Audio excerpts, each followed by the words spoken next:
बारिश का कहर।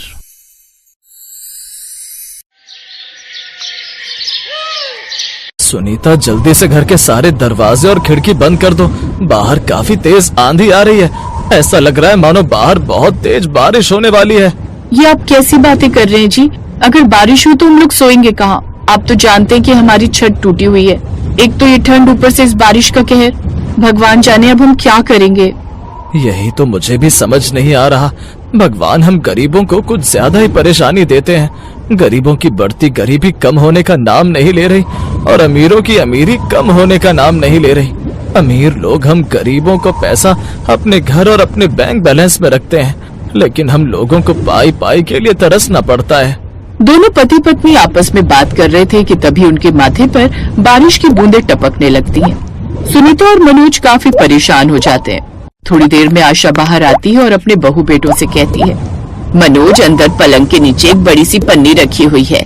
जा जाकर झोपड़ी की छत पर वो पन्नी बढ़ा दे। अगर वो पन्नी हमने छत पर नहीं लगाई तो ये बारिश इस ठंड के साथ हमें मार डालेगी। पापा, दादी बिल्कुल सही कह रही हैं।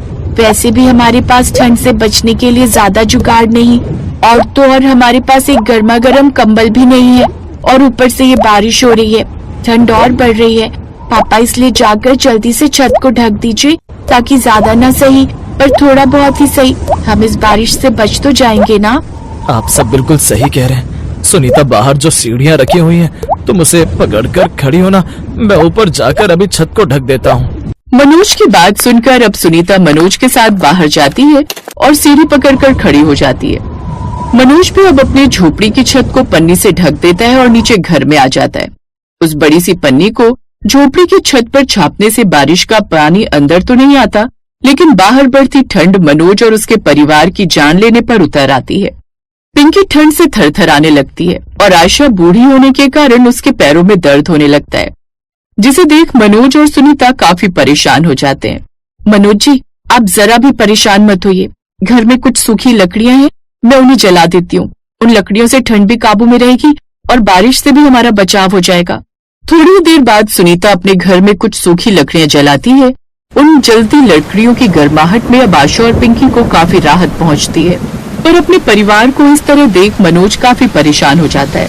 पूरी रात बारिश होती है और ठंड यूं ही बढ़ती जाती है। अगली सुबह मनोज जब उठता है तो देखता है कि अब उसके घर में पानी भर रहा है, जिसे देख वो काफी परेशान होने लगता है। झोपड़ी की छत पर डाली गई पन्नी जगह जगह से फट गई थी और रिसता हुआ पानी अब फर्श पर एक छोटी नदी का रूप ले चुका था। सुनीता, जल्दी उठो, देखो ये क्या हो गया। पानी अंदर आ गया, हमारी सारी मेहनत बेकार गई। हे भगवान, ये क्या हो गया? माँ जी, पिंकी उठो, पानी आ गया है। सुनीता तुरंत आशा और पिंकी को उठाती है और उन्हें उस ऊंचे हिस्से में ले जाती है जहाँ पानी कम जमा हुआ था। मनोज तुरंत टिन का डिब्बा उठाता है और फर्श पर जमे पानी को बाहर फेंकना शुरू कर देता है।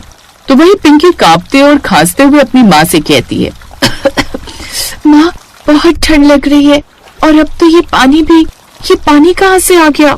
मैं अभी पानी बाहर निकालता हूँ बेटा, तुम चिंता मत करो, ये गरीब का नसीब है और कुछ नहीं। मनोज, तुम दोनों क्यों परेशान हो? बेटा, तुम अपनी पिंकी और सुनीता का ध्यान रखो। ये बारिश हमारे लिए प्रलय है। माँ, आप ऐसी बातें मत कहो। जब तक मैं जिंदा हूँ तब तक मैं हार नहीं मानूंगा। हम सब मिलकर इस मुसीबत का सामना करेंगे, लेकिन मुझे काम पर जाना होगा। आज मजदूरी नहीं मिली तो हम रात का खाना भी नहीं खा पाएंगे। हाँ जी, आप जाइए, लेकिन अपना ध्यान रखना। बाहर बहुत ठंड और कीचड़ है। ध्यान से जाना और ध्यान से काम करना। मनोज अपना फटा हुआ स्वेटर पहनता है और ठेकेदार से काम की उम्मीद में घर से निकल जाता है, लेकिन ठेकेदार के घर पहुंचने पर उसे निराशा ही मिलती है। एक नौकर उसे डांट कर कहता है, अभी साहब सो रहे हो? और आज कोई काम नहीं है, जब देखो मुंह उठाकर आ जाते हो। चलो जाओ यहाँ से। मनोज खाली हाथ और निराश होकर वापस अपनी झोपड़ी की ओर चल पड़ता है। उसका दिल भारी था, क्योंकि उसके पास शाम के भोजन के लिए भी एक पैसा नहीं था। जैसे वो घर पहुंचता है, उसकी नजर पिंकी पर पड़ती है। सुनीता, काम नहीं मिला। ठेकेदार ने दरवाजा भी नहीं खोला और अपने एक नौकर को बाहर भेजकर मुझे कह दिया कि आज काम नहीं है। आप क्या बात कर रहे हैं जी? ये तो एक और बड़ी मुसीबत आ गई। पिंकी को बहुत तेज बुखार है, रात भर भीगी इसलिए ठंड लग गई। हमें डॉक्टर के पास जाना पड़ेगा। मनोज तुरंत अपनी बेटी को गोद में उठाता है और उसे फटे हुए शॉल से लपेटकर डॉक्टर के क्लिनिक की ओर चल पड़ता है। वो किसी तरह डॉक्टर के पास पहुंचता है। डॉक्टर जांच करते हैं और कहते हैं कि पिंकी को तेज निमोनिया है और इसे तुरंत दवाइयां चाहिए, इसीलिए जल्दी से काउंटर पर फीस जमा करवा दो ताकि पिंकी का इलाज हो सके। डॉक्टर साहब, मेरे पास इस वक्त सिर्फ 50 रुपए हैं। मैं एक मजदूर हूँ, मेरी बेटी की जान खतरे में है। मैं आपको बाकी पैसे कल सुबह काम पर जाते ही दे दूंगा। प्लीज मेरी बेटी की जान बचा लीजिए। माफ करना, बिना पैसे के दवाई नहीं दे सकता मैं। नियम तो नियम है। डॉक्टर की ये बात सुनकर अब मनोज का दिल टूट जाता है, क्योंकि उसकी गरीबी ने उसे लाचार कर दिया था। उसकी आंखों से आंसू बह रहे थे।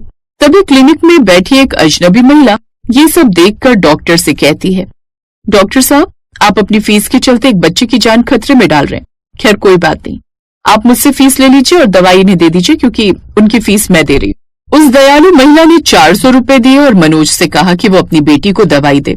मनोज अब अपनी गर्दन उस महिला के आगे झुका देता है और उसका धन्यवाद करने लगता है। मैं आपका कर्ज कैसे चुकाऊंगा? कोई बात नहीं भाई, बस अपनी बेटी का ध्यान रखो, भगवान तुम्हारा भला करेगा।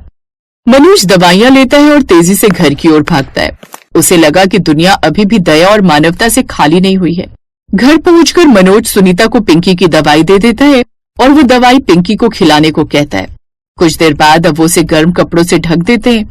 अगले कुछ दिन तक पिंकी का बुखार धीरे धीरे कम होता है। मनोज को अब भी काम नहीं मिलता, लेकिन वो हर दिन कुछ न कुछ मजदूरी जुटाने की कोशिश करता है। आप इतने उदास क्यों हैं जी? पिंकी अब ठीक हो रही है। मैं उस अजनबी महिला के बारे में सोच रहा हूँ जिसने हमारी मदद की। हम इतने गरीब हैं कि अपनी बेटी की दवाई भी खुद नहीं खरीद सकते, और उस ठेकेदार ने हमें एक दिन की मजदूरी भी नहीं दी। बेटा, अमीरी और गरीबी ईश्वर की देन नहीं बल्कि इंसानों की बनाई हुई है। तुम निराश मत हो, अब मौसम थोड़ा खुल गया है, तुम हिम्मत मत हारो। आप सब सही कह रहे हैं, मैं अब और नहीं मानूंगा। मुझे पता है कि मुझे सिर्फ अपने परिवार को नहीं बचाना बल्कि उस महिला का कर्ज भी चुकाना है। सुनीता, आज से हम फिर से शुरुआत करेंगे। मैं आज से सिर्फ मजदूरी ही नहीं बल्कि एक बेहतर जिंदगी कमाने की कोशिश करूंगा। हम इस झोपड़ी को बदल कर रहेंगे। ये बारिश हमें तोड़ नहीं सकती। हम इस ठंड और इस गरीबी को हरा कर रहेंगे। हम आपके साथ हैं जी, हम जरूर जीतेंगे। मनोज अपने घर की टूटी फूटी दीवारों को देखता है। बारिश का पानी और ठंड उन्हें डरा नहीं पाई थी, क्योंकि उनके पास आपसी प्रेम और अटूट साहस की गर्मी थी।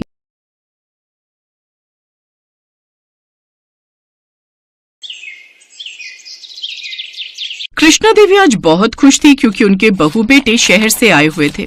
वैसे कुछ भी कहो, ठंड में मक्के की रोटी, सरसों का साग, गाजर का हलवा, ये सब चीजें बहुत अच्छी लगती है। तो और लो ना बहू, तुमने हलवा तो बहुत ही कम लिया है। छोटी बहू, तुम भी तो खाओ, तुम भी तो बस बनाने में ही लगी हुई हो। मैं बना लूंगी, तुम भी गरम गरम खाओ। ठंड में गरम गरम खाना अच्छा लगता है। माँ जी, मैं और आप एक साथ खाएंगे। मैं आपकी और अपनी थाली लगा रही हूँ। माँ, अपनी दवाइयाँ वगैरह भी रख लेना, क्योंकि मुझे पता है तुम गांव की देसी दवाई लेती हो, उसी से तुम्हें आराम मिलता है। हाँ, मैंने पूरे 2 महीने की दवाई वैद्य जी से ले ली है। और वैसे भी मैं पूरी सर्दी अपने बेटे बहुओं के साथ रहूंगी, तो मुझे भी घुटनों में आराम ही मिलेगा। ये दवाई तो बस नाम के लिए ले जा रही हूँ। असली दवाई तो मेरी इन दोनों बहुओं की सेवा है। मेरी दोनों बहुएं ठंड में मेरा इतना ख्याल जो रखेंगी। क्यों सुमन, वर्षा, मैंने तुम दोनों के लिए ठीक कहा ना? जी माँ जी। कई सालों बाद ठंड के मौसम में कृष्णा देवी और हरिप्रसाद अपने बेटा बहू के साथ शहर जा रहे थे, इसलिए दोनों ही बहुत खुश थे। कृष्णा, तुमने रामलाल गजक वाले से मूंगफली रेवड़ी गजक मंगवाई थी, मैं ले आया हूँ। हाँ, ये ठीक किया। अब शहर की धूप में आराम से बैठकर तुम और मैं ये मूंगफली, रेवड़ी और गजक का आनंद उठाया करेंगे। हाँ, ये तो तुमने बात बिल्कुल सही कही। गांव की ठंड तो हम हर बार देखते हैं, इस बार शहर की ठंड का लुत्फ उठाएंगे। कृष्णा देवी और हरिप्रसाद अपने बेटे बहू के साथ शहर पहुंचते हैं, पर जैसे ही रेलवे स्टेशन से घर के लिए ऑटो करने लगते हैं, तभी बड़ी बहू बोलती है, वर्षा, एक काम करते हैं, माँ बाबूजी को कुछ समय के लिए हम अपने साथ ले जाते हैं, फिर कुछ समय हमारे पास रहकर वो तुम्हारे घर आ जाएंगे। वो माँ जी, मैं इसलिए कह रही हूँ क्योंकि मेरा घर और वर्षा का घर दूरी पर है, फिर रोज रोज आपका आना जाना मुश्किल है। ये भी ठीक रहेगा, हम कुछ दिन तुम्हारे साथ रह लेते हैं, फिर हम अपनी छोटी बहू के पास रह लेंगे। कृष्णा देवी और हरिप्रसाद पहले अपने बड़े बेटे बहू के घर रहने आ जाते हैं। सुमन बहुत चालाक थी। उसने जानबूझकर ऐसा किया था। उसे पता था कि ठंड के दिनों में वो रसोई में ज्यादा काम नहीं कर पाती है और दिल्ली की सर्दी वैसे भी कड़ाके की पड़ रही थी। सुमन की सफाई बर्तन वाली गांव गई हुई थी। सुमन को पता था कि अगले 1 महीने तक ठंड में कोई नई काम वाली मिलने वाली नहीं, इसलिए उसने इस बात का फायदा उठाया और फिर अगले दिन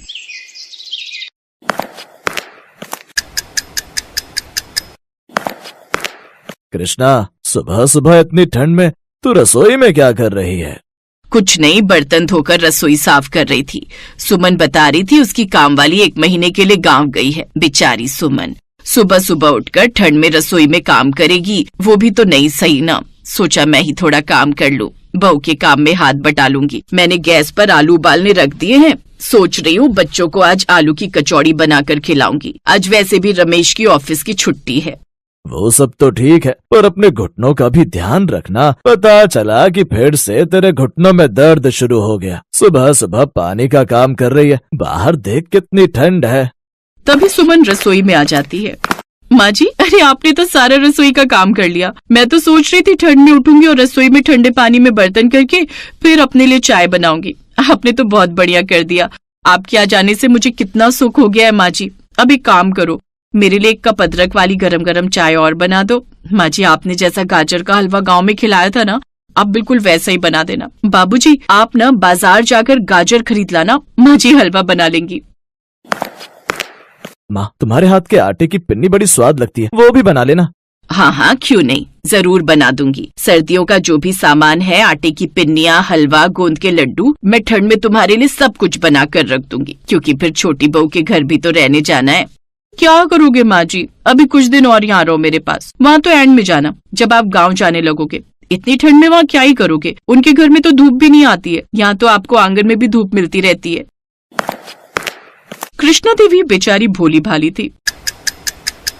अकेले ही कृष्णा देवी ने ढेर सारा गाजर का हलवा भी बनाया और पिन्नी लड्डू भी बनाए। अब तो सुमन को अपनी सास की मानो आदत ही हो गई थी। वो जब देखो भरी ठंड में अपनी सास से कुछ न कुछ खाने का बनवाती रहती थी और खुद वो एक काम करके राजी नहीं थी। एक दोपहर 60 साल की बुजुर्ग कृष्णा देवी ठंड में रसोई में सारा काम करके नाश्ता बना रही थी और सुमन नाश्ता खा रही थी। तभी कृष्णा देवी का छोटा बेटा और बहू वर्षा आ गए। उन्होंने जब ये नजारा देखा तो वर्षा से रहा नहीं गया और वो बहाने से अपनी सास से बोली, माँ जी, वो मैं सत्यनारायण भगवान की कथा करवा रही हूँ, इसलिए आपको लेने आई हूँ। आज इनकी छुट्टी थी तो कार से ही आ गए।